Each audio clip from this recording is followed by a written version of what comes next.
শ্বশুর ফাদার কাশতেছেন? ওরে না হাসতেছি রে শালার ভিতরে যাব। শ্বশুর ফাদার এই যে আমরা যে গাঙের দিকে হাঁটি যাচ্ছি, এই গাং কাটিছিল কিটা? তোর বাপ কাটিছিল। এই গাং আমার বাপ কাটিছিল? হ্যাঁ তোর বাপ কাটিছিল। তুই এত বড় গাং আমার বাপ কাটলো, এত মাটি ফেলেছিল কেন? এত মাটি আমি খাইছিলাম রে শালার ভিতরে যামই। এত খাইয়ে ফেললেন? আপনার গালের মধ্যে কিস কিস করেছিল না? দেখ তুই যদি আর একটা কথা করিস তোর কিন্তু ছাতিতে পারিয়ে দিয়ে ফেলা দেবো। ওই তালি আমি শ্বশুর বাড়ি থেকে খাবো নাকি? মাংস চাপা খাবো নাকি? এত মজা মা জ্বালাতি খাইছো। এই ও নো তোর শাশুড়ি বাপ দিয়ে বল। শ্বশুর ফাদার যে আপনি কি বিয়ে করেছেন? ওরে বিয়ে না করলে তোর ডাইলিও কনকে। তা আপনার সে ফকের কোনো ছেলে পেলে হয়নি? দেখ আর একটা কথা বলি ছাতিতে দাঁড় মেরে ভিজে ফেলা দেবো না।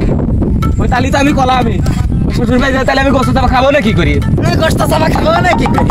সারা বছর লাতি জ্বালাতি আইছিস আর গোস্ত চাপা খাবো না কি করি? ওরে শালার ইতরে জামই তোর সাথে আমি মিয়া দিয়ে ছাই খাইছি। ভাই খাতি গেলেন কেন? আমার কাজ করলেই তো 10 কেজি চাল পাঠা দিতাম। 2 টা দেওয়ার মুরত নেই, আবার 10 কেজি চাল পাঠা দিবা না।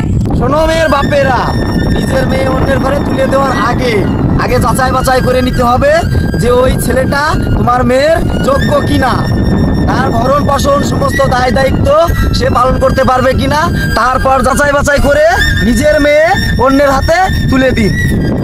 শ্বশুর ফাদার যে আপনি কি যাত্রা পালার অভিনয় করতেছেন? ওরে শালারি তোরে জামই সারাদিন জ্বালাতি আছে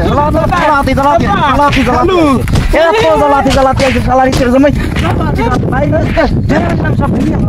হ্যাঁ খালি আমারই দোষ আপনার মেয়ে যে আমার ফকির বানা ফেললো। হ্যাঁ খালি টাকা চাই, আজ 1000 কাল 5000 পরশু 10,000 খালি টাকা চাই, আমি যে ফকির হয়ে গেলাম। জামাই কয়টা করে মারিয়ে ফেলা দেবো,